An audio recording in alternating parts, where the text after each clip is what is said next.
The objective for today is that students can recognize vague, wordy, and unnecessary language in thesis statements and construct concise and specific thesis statements. So we're sticking to the thesis statements. Some thesis statements are incredibly vague and wordy, or some individuals will have unnecessary language. Please take Cornell notes down, and these are the questions. What are vague and specific words in thesis statements? What does concise mean? Identify vague words and phrases. What are some examples of unnecessary phrases?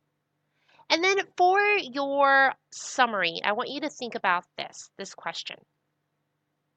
You are going to construct a thesis statement. Okay? For that thesis statement, think about this prompt. Explain the main reasons why you think students drop out of school. You're going to write a clear, concise thesis statement and make sure you do not have any vague words and then unnecessary words. That's going to be for the summary part. Again, if you need to pause this video, make sure you do that. All right, so what exactly are vague words? Vague words are words like good and everyone and things may leave your reader unsure of what you're truly trying to say. You want your thesis statements and topic sentences to be specific. Specific words help your readers understand what you're trying to say. They allow you to make and defend stronger arguments. So get rid of those good, everyone, things.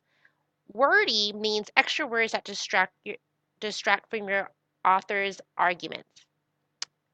You want your thesis statements and your topic sentence to be concise. Concise means that they're short, clear, and specific. Your thesis statements are basically one sentence long. So short, clear, and specific. So let's go over some examples. Looking at this thesis statement or topic sentence, it says people should be required to pass a written driving exam every 5 years. So for this, we know that that's a thesis or topic sentence because we do have an opinion, all right? But it's vague. What makes this sentence vague? People, written driving exam every 5 years. Okay? The vague word here is actually people. People, you need to be specific. What type of people? Do we want people over the age of 65? Do we want men should be required? You have to be specific. So the vague word is people. That needs to be more specific. Okay, vague words also is you. Get rid of you. So for example, the book theft urges you to appreciate death as a natural part of life. Get rid of that. So something more specific is the book theft urges the reader to appreciate death as a natural part of life. Again, an example is you should be able to evaluate teachers. Be specific. Students should be able to evaluate teachers. The next thing that we're going to discuss is eliminate unnecessary phrases. So strong thesis statements are concise, again, meaning they are short, clear, and specific. Unnecessary phrases like, in my opinion, to be honest, or totally makes our writing wordy and distracts from our argument. It's very common to say, in my opinion, so get rid of that. Example, if you think about it, schools have a responsibility to provide healthy meals to students. Get rid of if you think about it. And just write, schools have a responsibility to provide healthy meals to students. Another example is literally all middle school students should be allowed to play team sports regardless of skill levels. Get rid of literally. Okay? I think that local government should limit citizens' water use during droughts. We don't want to use I, so just local government should limit students' water use during droughts. Just leave it clear, concise, and to the point. All right, let's go over wordy phrases. Starting your thesis statement with there is or it is makes your thesis statement weak and wordy. So for example, it is because Al has low self-esteem that he bullies Sam. You need to make it clear and concise. Ali bullies Sam because he has low self-esteem. Or because he has low self-esteem, Ali bullies Sam. All right. A commonly wordy construction is using that or who phrases instead of an adjective. Adjectives are more concise. So take a look at this wordy phrase right here. Citizens who are wealthy should pay more taxes. Notice citizen is a noun and you have a who phrase. Citizens who are wealthy should pay more taxes. Concise. Wealthy citizens should pay more taxes. Adjectives before a noun makes your thesis statement stronger. Wordy. Children should not be allowed to adapt diets that are vegan. You have a noun and that phrase. Switch it up so it's an adjective and a noun. Children should not be allowed to adapt vegan diets. Be more clear and concise. One common mistake is using a noun when a verb would be stronger and clearer. Wordy. The center of Harry Potter series is in Voldemort. Concise. The Harry Potter series centers on Voldemort. Okay? Wordy. The emphasis of Disney's Frozen is on family ties. Concise. Disney Frozen emphasizes family ties. So change that noun to a verb, and that makes it more clear and concise as well. All right, so let's take a look at no red ink. So what we're going to be going over is on no red ink, we have thesis statement. We're going to be identifying vague words and phrases and revising all types of wordiness. Let's look at a few examples. All right, so here it says to highlight the vague word or phrases in the thesis statement below. People should be allowed to purchase airline seats for their pets.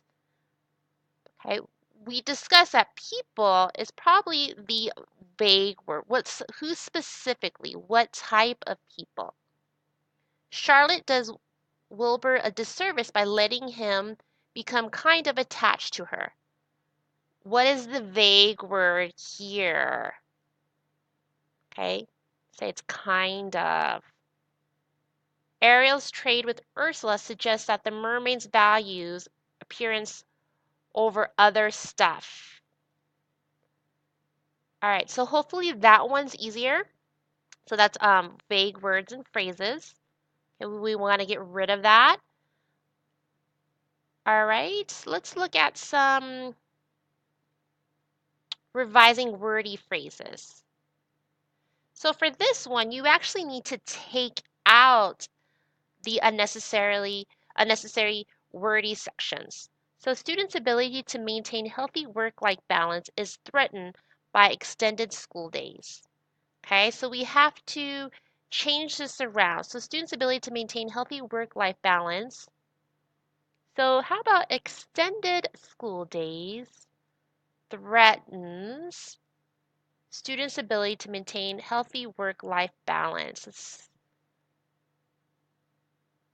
Extended school days. You got the adjective, noun. That's correct. One purpose of government regulations on school snack is to ensure that students are maintaining a healthy diet. One purpose might seem too wordy. So government regulations on school snacks ensure that students are maintaining a healthy diet. Let's see how that works out. The government should make investments of more money in renewable energy instead of oil drilling. The government should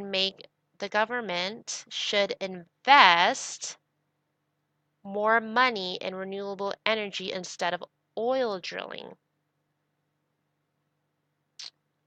All right, so that is how you construct, get rid of unnecessary phrases Make sure you get rid of those vague phrases as well, and make sure those thesis statements are clear and concise. Okay, again, rearrange. An immediate risk is posed by self-driving cars to anyone on American roads. Okay, self-driving cars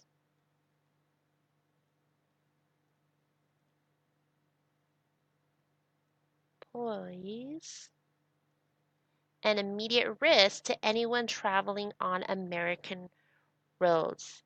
Self-driving, again, we have the adjective and the noun. Adjective and noun.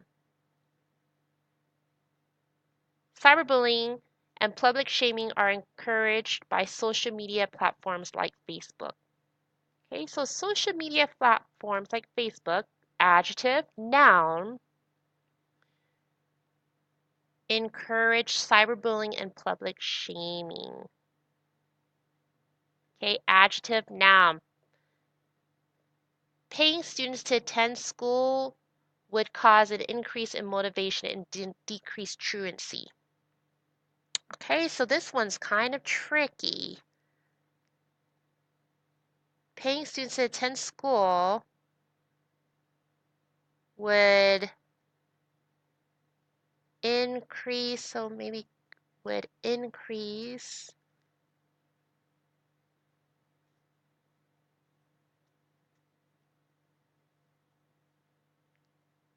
would increase motivation and decrease truancy. Right? Hopefully, this helps you with your no red ink assignment. Have a wonderful day.